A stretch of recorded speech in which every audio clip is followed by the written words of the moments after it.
Esselamu aleyküm. Aziz Türkmenistanlılar, ildeşler, dostlar, doğanlar, ağayınlar, qarındaşlar. Kıskaca zimlaklar, zomalar, topraklar. Şeyle bir zat var. Hani kıskaca gürrün bermesem bolanak bir näçe aýdan, bir näçe günden bäri içinde ýör. Bölök bazılarınıza hani duşanlarınıza yüzmeyi anlattım. Bazılarınıza çoğunluğun içinde anlattım. Belki duyansınız, belki duyan dersiniz. Belki eştensiniz de üns veren dersiniz. Diyecek bolyanım şu videonun koyanımına şu uzak safkanı koyutturanımın sebebi yadınıza düşen bolsa Mart ayında doğanlarımız 50 sany olan spirtli içkiden, alkolden zäherlenip wepat boldy.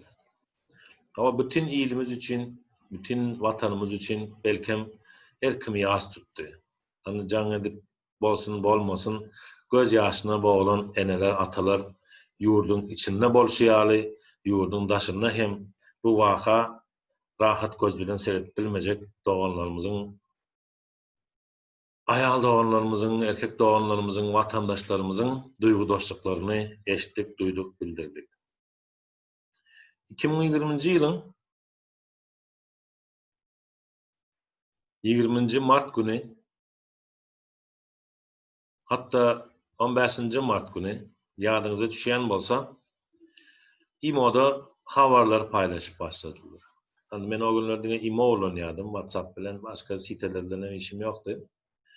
IMO'lar şonda ulanyp beren wagtlarynda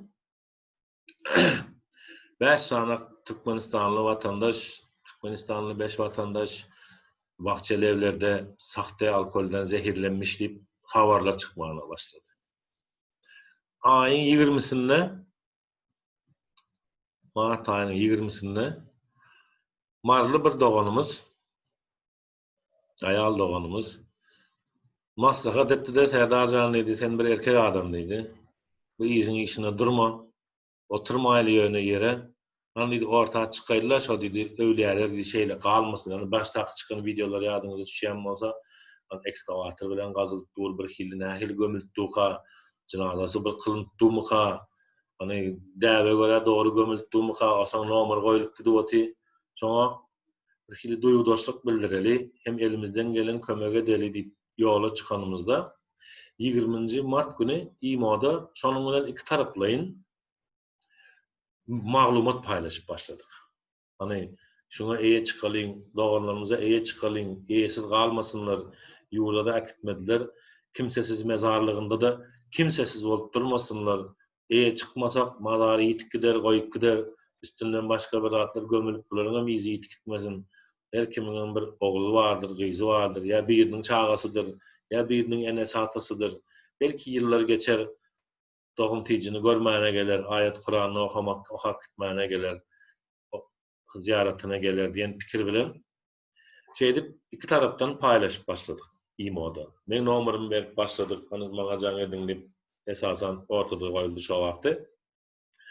Şonu ayın şoň netijesini ayın 25'inde 25. Mart'ta kakras bir işlerem yapılıp başladı şo wagtda bilýän bolsaňyz. Bizim işlerem yapılıp başladı. Boşta çıkandan soň didim hani baraýly, Kilyos mezarlygy nirde öwrendik, ýoluny öwrendik, zadyny öwrendik. Soňuşda men o döwürlerde Sefaköy tarapda oturýardym.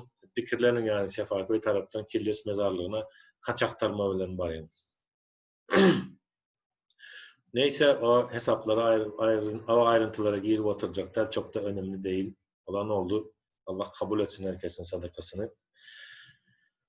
İstanbul'da yaşayanlar bilirler zaten. Dolayısıyla bu dağda çıkandan son ayın 24'ünde bana Aziz Hattab diyen oğlan can etti. WhatsApp'tan, nomerden can etti. Alo, selam aleyküm, aleyküm selam, böyle. Muzaflar etipsin, menem siz bilen bile gidecek.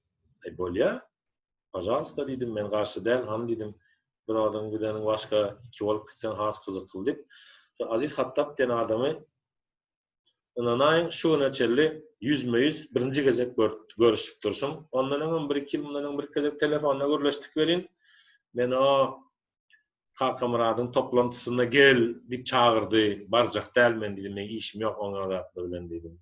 Hatta yadınıza da düşýän bolsa şu Öwliýäde edilen çıkışların birinde hiçbir siyasi uramanın, hiçbir düşüncenin taraftarı däldigimi, ýöne halkyň içinden çıkıp halkymyz bagynda bir halk bilen bilelikde bir hyzmat etip bileli, ölenlerin ýeke galmadygyny, olara eýe çykjakdygymyzy, ýurdumyz olary akitmese de koronavirusy bahana edip akitmese de bäzen eýesiz biz goýmarys diýip şo döwürler eýe çykmagyny kararlaşdyrdyk we şonuň bilen şu Aziz Hattab diýen adam bilen şu aralykda gysgaça bir gürüňdeşligimiz boldy. Hani metrobusda gittik ýalňyşmaýan bolsam, metrobusda Şirnewler meýdanynda buluşdyk özü bilen. Şirnewler meýdanynda buluşdyk. Ondan şondan bilegdenimde diýdi, Serdar abi dedi, lütfen nime diýsek diýdi, aeroportda diýdi, mahsur galan diýdi, 70-80 sany watandaşymyz bar diýdi. Şolardan bir habar alsak diýdi. Dostum dedim, men dedim Öwliýä gitjek diýip ýola çykdym dedim. Sen de bana aeroport diýip dursun. Öwliler garaşar dedi, stop. Aeroportdaky diýrilerin garaşar, öyle garaşmaz dedim. Men dedim öňünçe dedim Öwliýä bararyn. Öwliýäden soň gerek bolsa aeroportda da bararyn. Şol güni biz munyň bilen Öwliýä gitdik.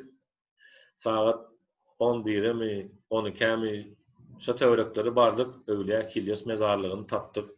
Yol boyu konuştuk. Hani ileri geri konuşmadık. Siyasetten de falan da konuşmadık. Ama lafın arasında bana kaçırıyordu işte Türkmen abidin näçe diýip grupamız var. Çemeni öğredip bir liderimiz var.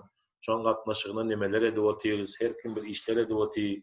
Facebook'ta bir işler edip otyr, sosial setlerde halky oyandyrmak üçin bir hareketler edip otyrys.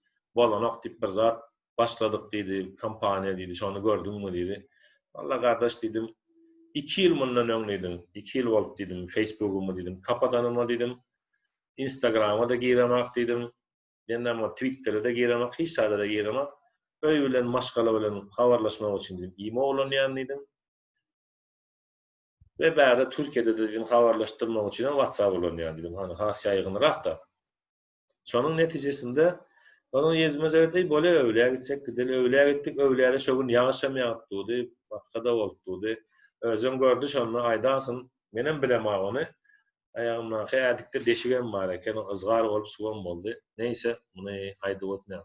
Ağlansylanyp oturdygymda ýa-ni yalan bolsa çyksyňdan maňa yalan diýsin de, şu açydan aýdyp otyrym. Elimizden geldiğince Allah'tan bugüne kadar hep samimi olmamızı diledik. Allah samimiyetten ayırmasın.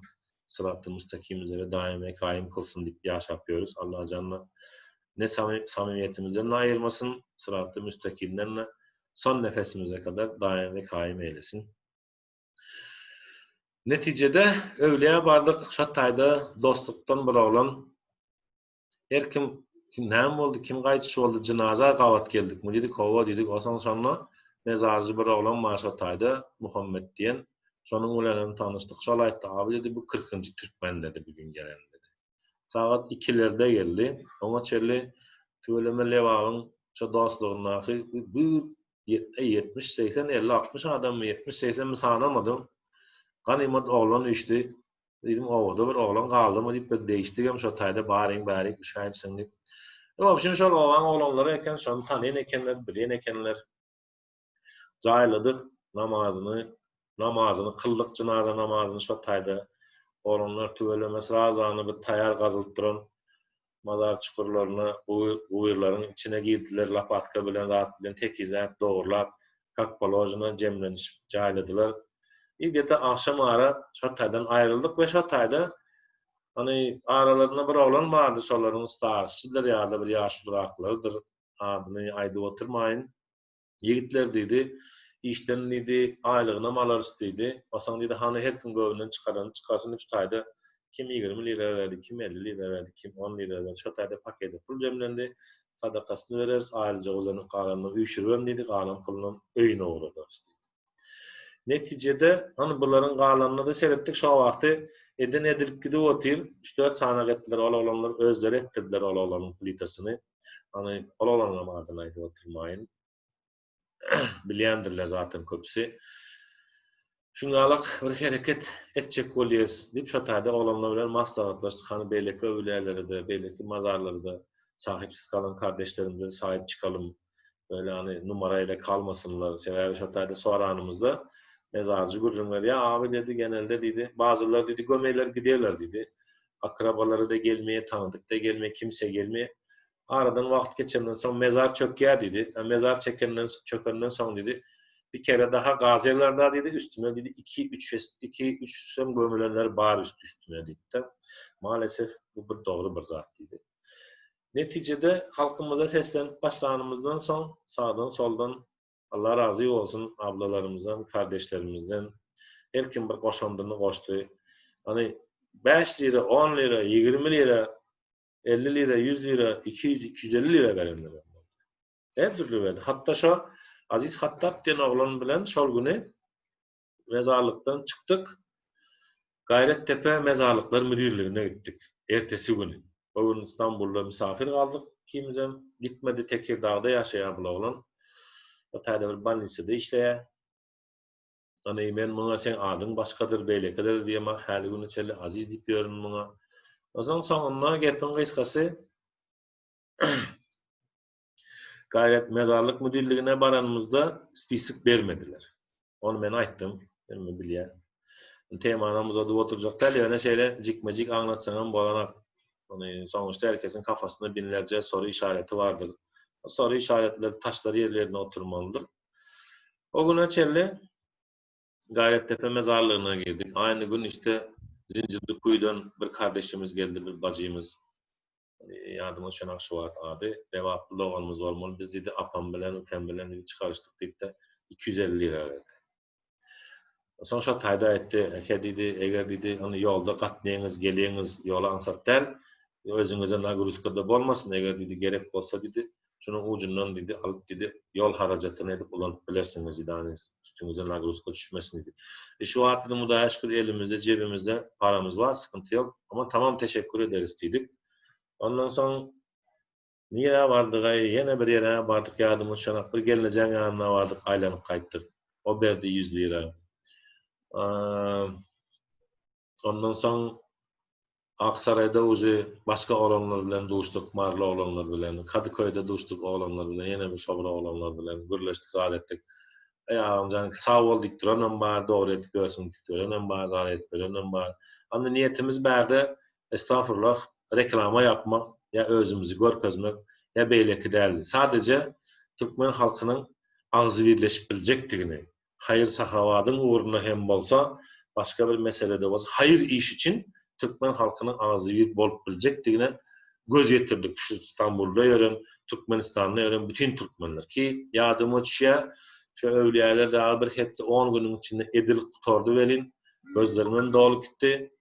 Sonra yardımı düşüyor. İmo'da paylaşıyordum ben. Nemeleri. Şu Türkmenistan'dan şu can edip ağam canım bana da uğrat. Benim paylaşayın hem bir kim görsün. Doğrudan da dine Levaplı ya, marlı ya, daha soğuz ya, balkanlı değil. Ehli velayetten vardı o evliyanın içinde, ölen olanların arasında. Ehli velayetten doğanlarımız vardı. Ve bu doğanlarımıza eye çıkanımızdan ziyade içinde dine Türkmenler, içinde Özbek milletler vardı içinde. İçinde Ors milletler vardı içinde. Veya Tatar Bilemak milletine olanı. Bir oğlan zannette ben bunu tanıyan bu Levap'tan Çarjovski oğlan mı dedi. Ors bula oğlan dedi, tanıyan dedi. Yani şola oğlanım, bundan ayın musulmançalar gömdüler. Yani dedi ki elhamdülillah musulman da demek muarttan çıkandan son sünnetliğini görendirler, musulmançalar gömülendir. İşin neticesinde neyse bu mezarlık kelimelerini, olaylarını geçelim. Bundan şu aralıkta bu oğlan bana şu Türkmeni Abdinayimse grupta var arada gururun edenden son ben bu gruptan içine davet ettiler. Telegram'dan, Facebook'tan. Sonra yine bu Zoom indir, Zoom'da görüşelim falan. İşte bu gruptan içine girdim, oturdum, dinledim. Hiçbirine de itibar etmedim ve bunların düşüncelerinin yanlışlığına yüzlerine doğru ettim. Ama siz dedim diktatöre karşı görüşeceğiniz dedim. Yine sizin alıp barayan siyasetiniz diktatörçülük dedim. Siz diktatörden en beter diktatör olursunuz. Osan bular bana ey seni dedi lider edip saylalı dedi. Sen dedi bir institutda okuwa girjeyli dedi. Türkmenistan'ın adından dedi bir dernek açsak dedi. Sen çoňa dedi başlyk etip belläýil dedi. Sen osan çykyş etip başla dedi. Şonda men şo Aziz diýen adam bilen Çemen diýen adamy bir ağız söz aýtdym. Meniň watanymda dedim, Türkmenistanda dedim, koronavirus bar dedim. Halka da dedim, gadagyn edildi, maska takylmak dedim. Belkem otayda dedim, gırgınçılık bolar dedim. Men ona çydap dözgerip biljek däl dedim. Sagaman yol açylsa yeter, men memlekete giderim. Memlekette öz bala çağamyň ýanyna, öz maşgalamyň ýanyna, öz halkymyzyň ýanyna bolar. Şolar näp gün görýän bolsa bizen gün görerim. Sizin dedim alyp barýan işiňiz, siýasatyňyz, o dedim aýdyp oturan sözüňiz uzyn möhletli, uzyn wadaly dedim. Maňa sizin diplomuňyz hem gerek däl, wezipeňiz hem gerek däl, kreslaňyz hem gerek däl. Halk azy birleşmäne başlady. Hudaýa şükür dedim, haş dedim şu mezarlyk işiniň netijesinde görünipdi dedim. Her kimiň ýüregi gan aglatdy dedim. Ve şonun netijesinde bular bilen hemimiziň aramyz bozuluşdy. Oşan maňa ey diýdiler, bey diýdiler, falan diýdiler, pistigan diýdiler. Ana size dedim, aeroportda gitip geldiňiz, aeroportda gitip geldim. Öwlä işlerine dedim. Türkmeni Abdinäm sen adyny aýtyp goýmadyňyz dedim. Onam aýtyp berdim size dedim. Indi menden ýakamdan eliňizi goýberin. Siz näme etseňiz şeýdiň dedim. Mene dedim elimden geldiğince dedim Türkmenistanyň halkyny dedim azy birlige çağırmagy dowam etjek dedim. Ve azy bir hak bolup dedim. Nesip bolsa diktaturan soňuna çykjagdygymyza inanýarym. Bunun netijesinde bular maňa ay görersen dedi. Sen dedi çykyber dedi näme etseň şeýt dedi. Benim gibi не позволим dedi. Başa çemen ören aydan sözü şu. İhsat etip bilmersin dedi. Allah'a şükür. Tekin dostu Allah'tır dedim. Zaten tek Allah'tır sadece. Ve biz vatan birdir, millet birdir, toprak birdir, halk birdir, Allah birdir deyip yola çıktık dedi. Ve şondan sonra men onların hiç haýsy bilen gürleşemedim. Ýöne şu aralykda bu YouTube taýylar Muhammed diýeçi, Almurat, Sapar Hüseyin, kim o? Akwel Sapar, Maksat Sapar Murat, kim şo? Bu bilen, zat bilen, hemmesi bilen tanışıp çıktım. Yüzme-yüz görüştük, Messenger'da görüştük, Zoom'da görüştük, beýlek etdik, köp oğlanlar bilen hem görüştük ve şonda diýjek bolýanym, Maksat Sapar, ne bu statýany goýanymyň sebäbi. Maksat Sapar Murat bilen şu statýany görenden soň men tüýlerim ürperdi. O zaman maňa jan etdim, gürleşdik, video görüntülerimiz hem bar. Şonu gürleşende Maksat Sapar Muradov dedim, sen na kakom asnavani dedim. Teröristler Türkiye'de işsiz galan Türkmenistanly zähmet migrantlaryň teröristler bilen işleşip başlandygyny ýazýan dedim. Sen aklyň ýerindemi dedim. 2 milyona goly Türkmen bar boljak bolsa Türkiýe territoriýasynda dedim, hemmesini bile alanma dedim. Sen näme esasynda näme daýanyp muny şeýdip aýdýan dedim. Munyň jogapkärçiligini çekip biljekmi dedim. Ay dedi, hod niýet dedi, bu Hatay tarapda dedi bir sanak studentin ýanyna bartdyrlar.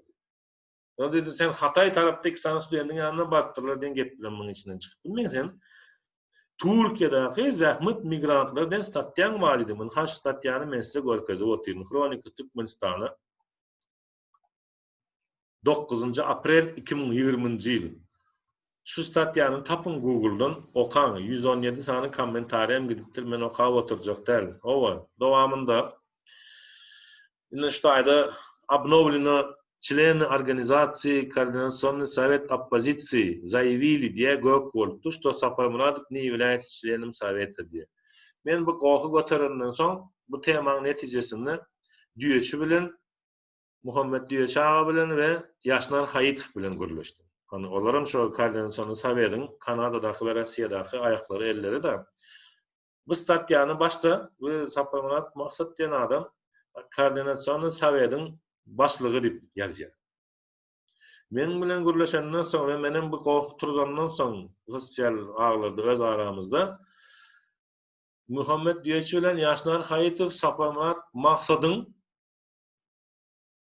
Buların koordinasyonu Sowetinden 2019 ýylyň oktyabr aýynda näme çykandygyny, olarlaryň hiç gatnaşygynyň ýokdugy barada ýazy goýdular internetde. Ondan soň bu saparmat maksady şu statýany aýyr, sen muny da kadar etip bilmersiň. Ýurda sagaman barandan soň halkymyz bilen jemlenşenden soň sen muny jogabyny berip bilmersiň halkyň öňünde diýenler. Aýyrmaýan men diýdi. Men içime şüphe girdi. O. Ben polis akademisi mezunuyum. Ben uçaskowy bolup işledim. Belki maňa göwülüňiz ýetýän däldir. Ay, prostoy uçaskowy. Ýöne bizden bir mişleýänimiz bar. Her bir adamyň mişleýänisi bolýar. Bizem şu güne çelli bir iş derňän bolsak, bir iş sereden bolsak, bir iş karşymyza, öňümüze bir şey diýip bir zat goýanna, şunu okap ýa-da bir adamy dinläp karar bermedik bu güne çelli. Eger biz bir adamy dinläp karar berjek bolsak, onda menem o ýurduň içinde işläpdirin haramzadalardan tapawdym bolmaz. Meni tanayan uçaskowy döwründen halk bar bolsa çyksyny aýtsyn, "Serdar sen ýalan gürleýändir." Şonda, ýani işleýiş sistemamyzda şeýle bir zat bardy. Bir zat diýen wagty ýa-da birine günäkarlap bir zat ýazan wagty, это сказал вот так вот. Он написал заявление, ýazypdyr biriniň üstüne, arza ýazypdyr. Şu arzany alyp okaýanla, onuň goňuşçy bar, tanysy bar, bilişi bar, muň bilen gatnaşýanlar bar. Hemmesi bilen ýeke gürleşip düşündürüş ýygnap çykýardyk. Bu näme diýär. Одновременно adam barada kartinanam abrysowat edýän, одновременно adam barada düşünje bolýar. Hani 10 kelleden 10 türlü pikir çykýar. Bir kelleden bir pikir çykýan bolsa, 100 kelleden 100 türlü pikir çykýar. Ve bunyň netijesinde muny jemläp ortaga getirip bir dogry karar bermek bar.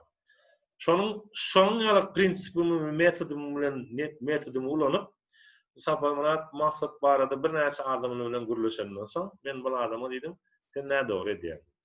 Muny senden halk sorar güni gelende diýdim. Ýöne bu adam udalit etmedi. Ha şeýdi ben goýupdyr özüniň kimdigi barada. Şiýaltanma, şu statýany alyň okan, ýalňyşmaýan bolsam perewod ýeren bardyr muny türkmençe öwrülýändir. Türkmençe okan. Adam bize 9 aprelde Lewatda ve Mar welaýatynda sil ve şemal harasaty gelmedi. Mövç urman. Biz diňe koronavirus bir bolmaga ýurdumyzda dile gelip otyrdyk. Haýsyňyz şo wagty eliňize plakat alyp Urbanguly gün bolup beýip çykdyňyz koçary. Hiç haýsyňyz hemmede işi bilen meşguldy. Näme derhaq işleri bir açylgay karantin bu targay diye düşünje bilen otyrdyk. Biz de aynı pikirdeydik.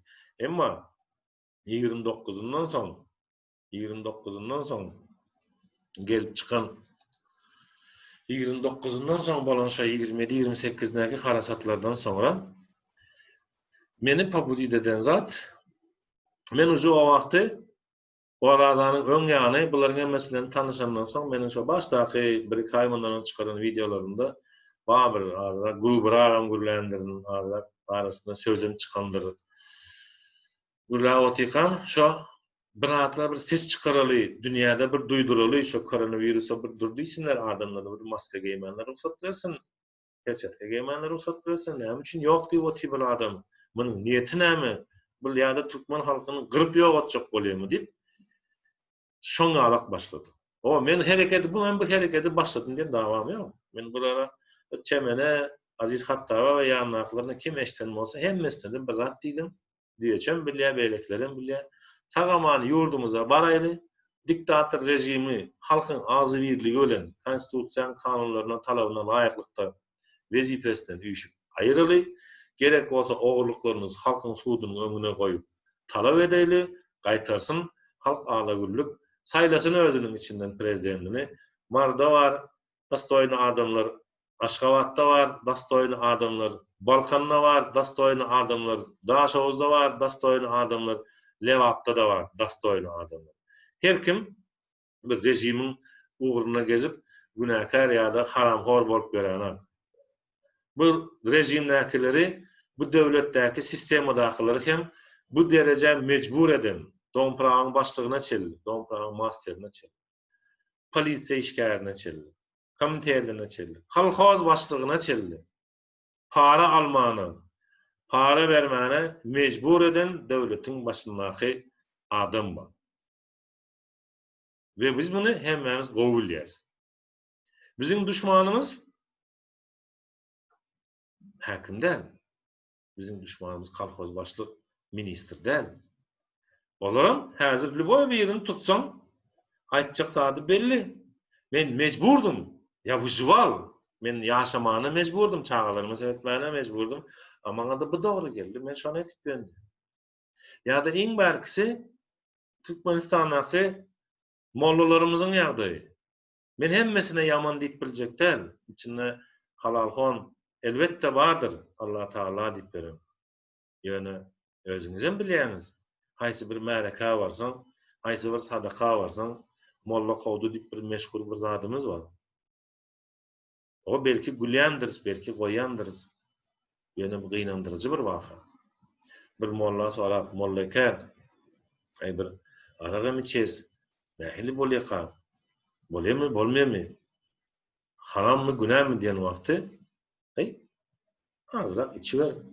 Aragyn keýpi haram diýip beren molla gatykän bizde. Tövbe haşa. Ki serhoş edici, mesedici her türlü madde haramdır diýip Allah-u Teala'nın kesin emri ve buyruğu var. Şunun neticesinde daha yakın günlere geleyim ben. Hani herkes, köp adam bunu bilýär zaten. Harasat gelenden soň YouTube'da gördüm Facebook'ta gördüm ya bu şuna. Amerika'da 3-4 tane olan bardı da Levap Mari izi arasını plaket bilen çıktılar. Anlar mısınız? Şu gün biz karantinde 4 günlük karantin vardı Türkiye'de. Çıkıp bilemiz akkoça. Savur ettim. Birinci gün gelenlenem, birinci gün karantin kotaranlanem, yağış yağıp duran olsa da hemmeniz bilýäňiz. Şirek diýip bir dostumuz var biziň kommentarýalarda ýazýar zat edýär. Şular ýaly olandyr, mertdir, baýwikdir. Yani baýwik diýerim, halkyň oglany, halk üçin, watan üçin, adalet üçin söwüşen halkyň tarapyndan bolan mert dostumuzdur. Yüzme-yüze görüşen ilkinji adamym şu wakalar başlandy. İki olup konstitusiýa ýanyna gitdik. Hiç kime aýtmadyk, hiç kime de soramadyk. Can ettim, men şeýlerek niýetim bar dostum, nähili görýändim, maslahaty diýdim. Boldy, aga gideýildi. Kimler bar edi, bilemek, men seňden habarlaşyp otyrdy. Men teň adamlardan habarlaşamam. Adamlara aýtmany da häzir aýtsak diýdim, biz o taýda garşylarlar diýdim, sessiz baryp gelýär. Sessiz bardyk. Kiçiräjik bir kagaz çekdirip bildik şo güni. Çykartyp bildik, izi arasyny. Konstitusiýanyň öňüne bardyk. O taýda oturan polis memury bilen gürleşdik. Abi dedi konsoloslukta hiç kimse yok dedi, almazlar dedi. Ama dedi memleketimizde böyle bir şey oldu. Beyefendi eğer izniniz olursa bize ruhsat verseniz bir şutay dedim. Sadece dedim vatandaşlarımıza olan dedim vatandaşlık borcumuzu, başsağlığını dileyeceğiz dedim.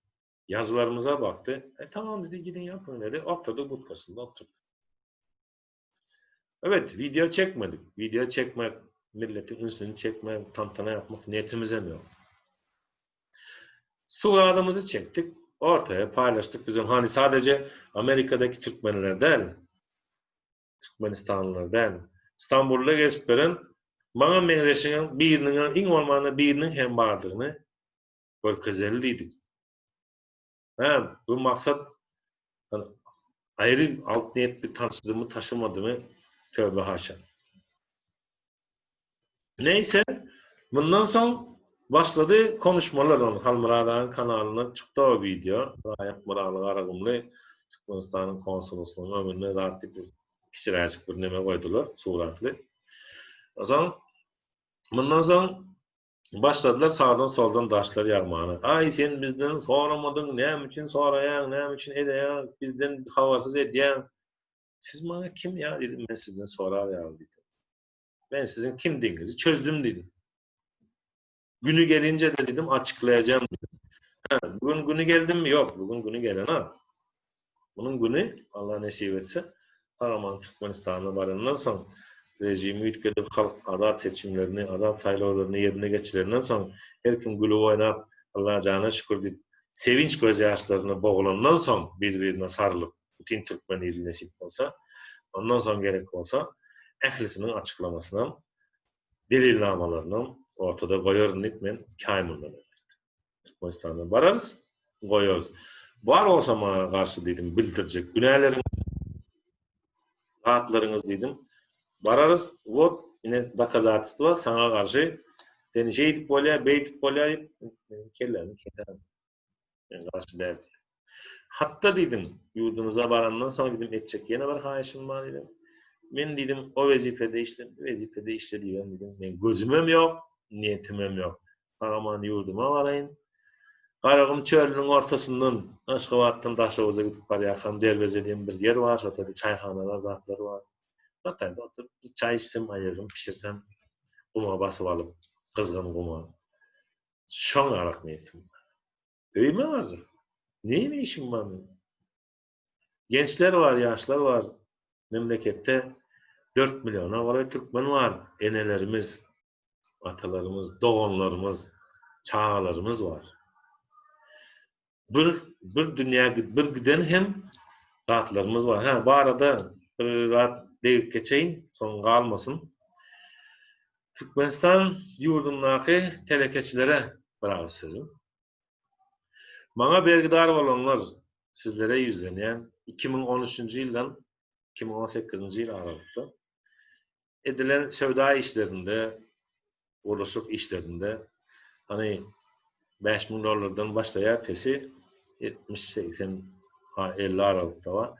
$180.000 cemi algım var. Siz biliyorsunuz mu kime seslenip otyň? Allah nesip eder de. Allah can halka gorgalda verir, ruhuna bir kuwatly iman verir, ruhunu şahlandyrar, imanını şahlandyrar. Yurdumuza barandan soň, men 2013'ten beri yazıp ýadadım. Köpüňizden bilýäňiz, köpüňizden gyýrşdyrmyşdym. Käbiriniz daşym maňa, "Ay meni öldüräýmeden berip biljek pulum ýok" diýeniz bar. Bilýän, menem sizi düşünýän. Sizem şo wagty maňa men şunu aljak kagyz bilen gelsem ýa-ni siz maňa paçka kagyz berip gelseňiz, mene hökümetden alyp bilsem berjek diýip. Hökümet pullary ogurlap äkidip otyň. Hökümet diýenim Gurbanguly Berdimuhammed. Äkliňizi başyňyza alyň, töwereňizdäki ýandaşlaryňyzy jemläň. Gaçmagyna, onuň telinin hem düşmegine ruhsat bermeň. Oňar bilseňiz, kanuny esaslar bilen impeachment bildirdiler diýenkide. Halk şo impeachmentiniň tarapdary gezek geldi halk vekillerini, meclisin deputatlaryna şo impeachmentni goldamana, gezek geldi adalet ministrligine şo jenayatlaryň işini gozgamana, gezek geldi prokuratura, gezek geldi polisiýa. Biri karar çıkarya, biri sanksiya berýär, biri dokunulmazlygyny we wagtyn wezipeden aýrylmagyny karar berýär. Halkam goldaýar. Ve inanın, o gün gelen wagty bu yurdun polisiýasy, prokuraturasy, wayennysy, sudy, adalaty, kazyety işlemäne dowam etmedi. Granitsa goranmagyna dowam etmedi. Biz yurdumuzda bir teröristin, bir yaman niyetli adamın girmegine yol vermeliler. Hiçbirimiz. Biz dine öz halkımız bilen, öz aladağımızı özümüz çözmek. Orset gerekten. O 70 yıllar biz gördük orsaydı, o karnımız dok sakladı. Amerika vapşe uzakta geçsin o gerekten. Biz özümüz çalamalı. Öz bir göz kuşağımız özümüz tanımalı. Her kim, Amerika'da de men komentarlar yazarlar. Ama diyeyim, herkesin kendi kafası vardır. Her kimin öz kellesi var. Elbette her kimin öz kellesi var. Yani bir kellenin fikirlenip bileceğini Одна голова хорошо, а две головы лучше diye orçalawa deyin. Bizden hazır 6 milyon kelle olacak bolupduruz. 6 milyon adam bir pikir bilen neti ortağa gelecek bolupdur. Bu 6 milyonluk güýjüň täsirini siz özüňiz pikir edip görün. Men içerisinde misalam getirecekler. O dünyada, o yurtta beýle boldy, bu yurtta beýle boldy. Yok. Biz uly medeniyetlerin toprağından döräp çıkan millet. Hoca Ahmet Yesevi, Abu Ali ibn Sina'ların topraklarına dören milletiz. Mahdumgulu Pragiyalı dana adamlarına yetişen topraklarının neslibiz. Oğuz Han'ın neslibiz. Oğuz Han'ın nesli hazır Türkiye'de geçip Türk deyip adlandırılıyorlar. Türkiye boyların Türk boyu. Türk doğanımız. Seredin bular nahil ağzı bir.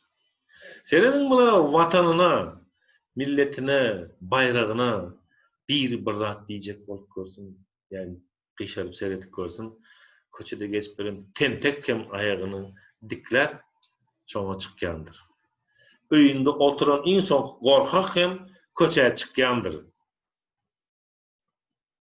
Vatan üçün diyen mukaddes bir söz var. Adalet üçün, hak üçün diyen bir söz var.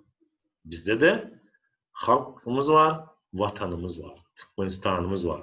Halkımız bir bolşaýaly, vatanımızın bir bolşaýaly, Türkmenistan'ın bir bolşaýaly, Allah hem birdir ýatdan çıkarma. Evet, bugüne çelli bize zulüm ettiler. Biz sesimizi çıkarman gezdik.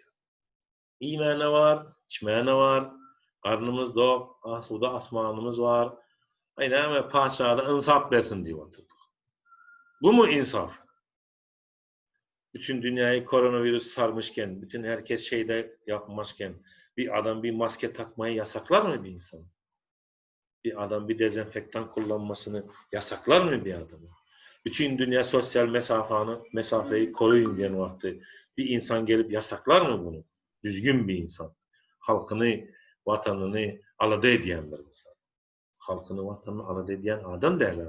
Ana dünkü de videosunu paylaştılar, gördünüz. Dağ başından Manış denen yerde, öýünün yanında helikopterler neyse bilmem kaç turbinli uçak hazırlamış dağ başında. Benim aklıma geldi, acaba bu uçak o kısaca mesafede neyle uçmağını bilir kan? Bilermenler o uçak içinde bir 200-300 metre hastane olsa oldu göndük yukarı kalktı gen uçak diyor. Neyse. Telekeçiler şu yankı sezimi kutarayın, gayrat edin. Pullarınızı yitirme. Seher Allah nasip etse men baran. Allah nasip etse, ömrü verse. Men sizden pullarımı sorarım. Bu gezek hem bahanağınız bolmaz. Bermeyen kaçtı diýseňizem, meni gyzykdandyran, men sizi duýdurdum. Bilginiz olsun. Ve öz mallarınızdan şey edip koran. Sadece vay Serdar geliyor değil mi? Serdar kim? Belki erti bir gün tankun ederler. Yine bir hayışım var. Beni bende öldürme. Öldürecek olsanız akademik Türkmenistan'a ekstradikse ettirin, yine mezar ettirin. Ya da samolyot yolları açık beni özüm meyleteyim barcık. Hiç problemi de.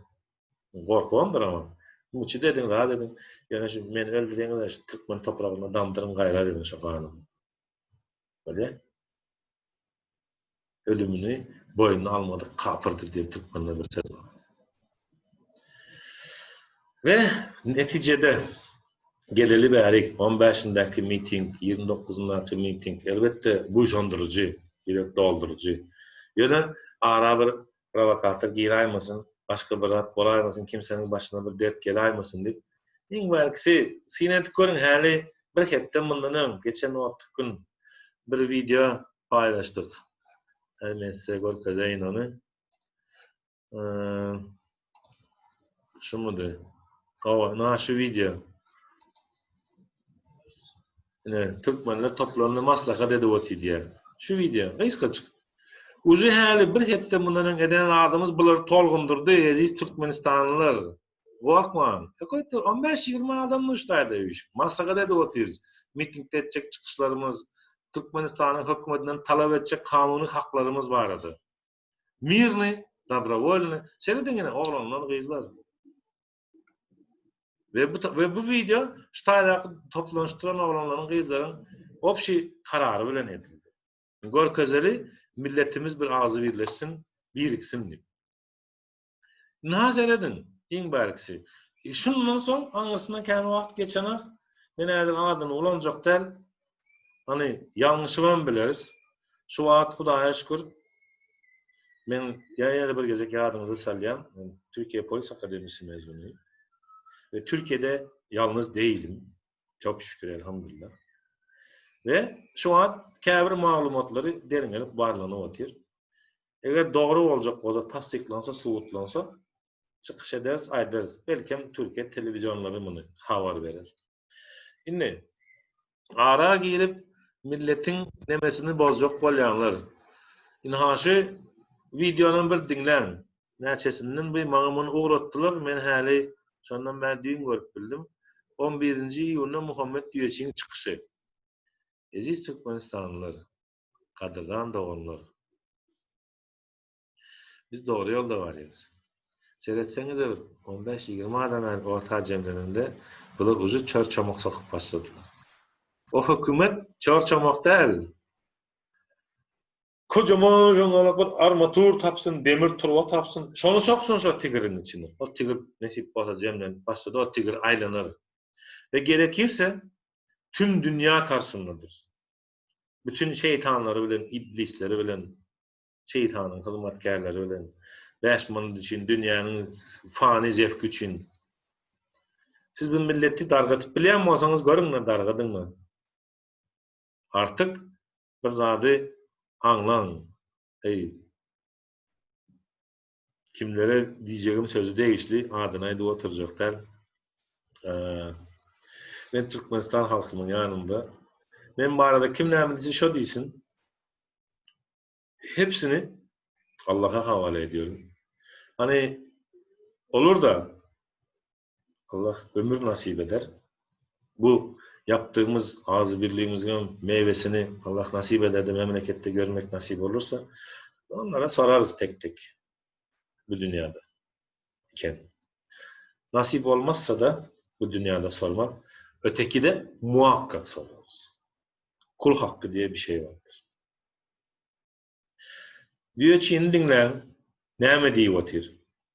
Bu rejim elinden gelen soňky kozurlaryny kulanyp başlady diýe.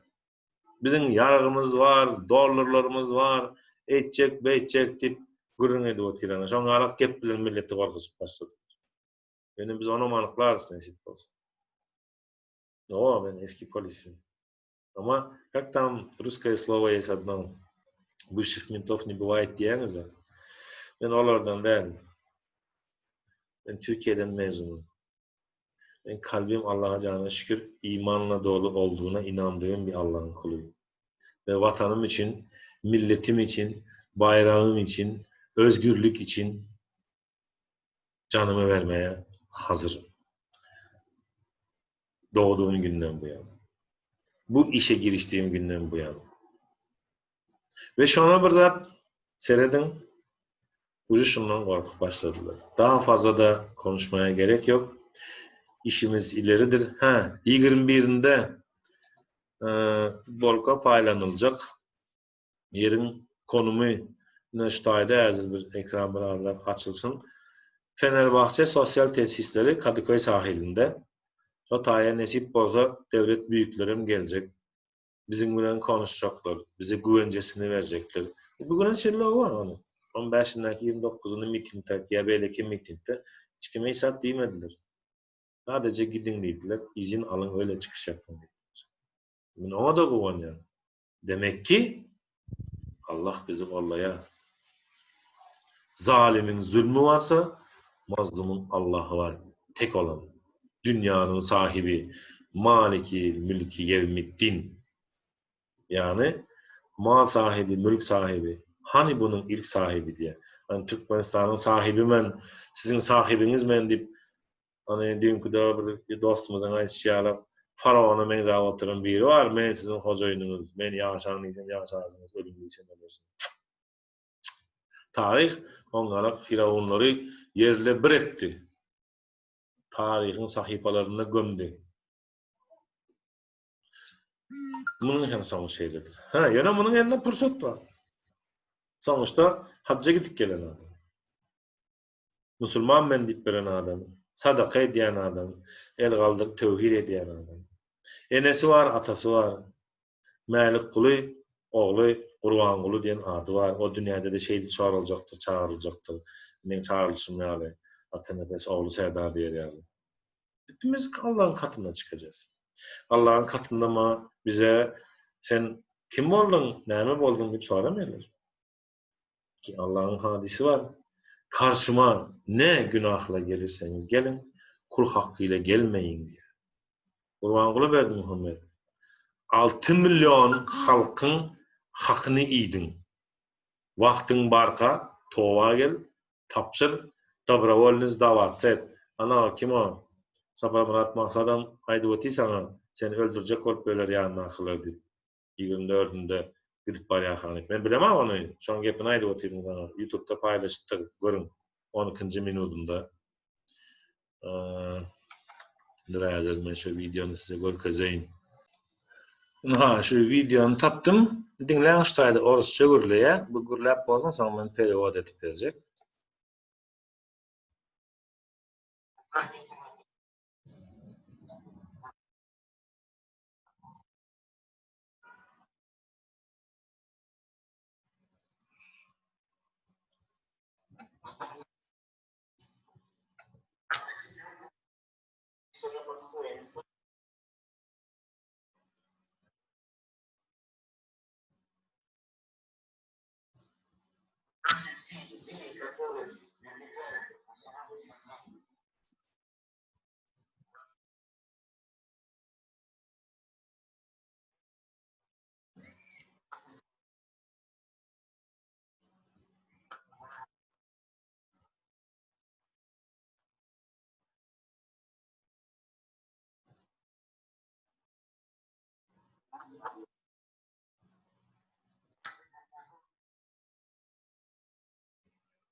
Ne ştaydı hemmenizin görüşüňiz ýaly. Bu adamy hem şu ýakynda bir günlükde çykyş etdi. Kim muňa näme habar berdi men bilemok. Men bu adam bilen 2-3 ay bolýar terrorist olayından soň gepleşemem. Benim bir çişi var diye men bilýän. Hani bilsinler çıksın. Да, уважаемый Сапар Муратов Максат, объясните, пожалуйста, состояние про статью всему народу. Весь народ хочет знать правду. Барлыкта biz entägen ayakta duruz. Ağzı bir Türkmen ilimiz vardır. Birbirinden ayrıntısız. Ve günü gelende kime söz veren bolsam Türkmenistan yurduna baranla inşallah Allah ömür verse görüşeriz deyip aydanım var. Yattan çıkarma. Ben sözümde dururum. Duracağım da kansa. Allah ömür verse de baranda da Allah nesip etse ben senin bilen her kimin ömrüne iyiliğin ömrüne görüşecektir. Sonra yattan çıkarma. Sağaman bolun. Yaxşı günlerde görüşeli. Hani arama İstanbul'da geçiyorum ben biliyorsunuz köpeğiniz. Görüşersem problema değil. Telefonum var, radım var. Men prasluşkadan korkama. Bana diye kahvelere prasluşka vardır diye. Dinleyendirler diye. Nabarat kova diyen. Değme dinlesinler. Değme dinlesin. Kim bizi dinleye? Komitet dinleye, milise dinleye, prokuror dinleye. Benim için önemli değil. Bizim asıl niyetimiz belli. Men bilýän rejimden hemme dok, hemme bizar. 3 aylap aylyk alyp bermän ýeren hökümetiň işgärlerinden bizar. Depesinden dyrnagyna çeldi. Hemme ýadady halkyň azy bir bolup, şol adamyň gitdiýlerin bir agızdan vezifesinden ayrılın, impeachment bilen ayrıyasmı, protest bilen ayrıyasmı, meeting bilen ayrıyasmı. Yani evet, elbette kanışna basımrak edildi diyes. Elimizden gelen çansı az etki balıkta etsek. Yani şeyle bir zat var, birek havar edelim. Korkmasın hiç kim bizden. Korkutmasa, o adam bir orta uyuştur deyip ağla pasırdı olup, heyyem şu adamların arasını bozacak olup böyle. Kirlenip gören olsan özünüz. Ki bütün Türkmenistan birleşecek oldu. Ne ederler bunlar? Başka etipecek saatleri yok. Temel Türkiye'dekiler için aynı yani. Sizin kılınıza dokunamazlar böyle. Değil parmakla böyle dokunsunlar. Kendinize iyi bakın. Selamette kalın, sağlıcakla kalın. Görüşmek üzere. Hani Erdül'deki Davutin. Rusya'daki Türkmenlere. Привет, земляки, туркменистанцы, которые в России. Спасибо за поддержку. Мы сила. Вместе мы сила. Biz beraber bir gücüz, biz kuvvetiz. El ele, omuz omuza. Bir de bir kenetlendik mi bitmiştir. Hadi herkese iyi günler. Görüşmek üzere. Bye bye.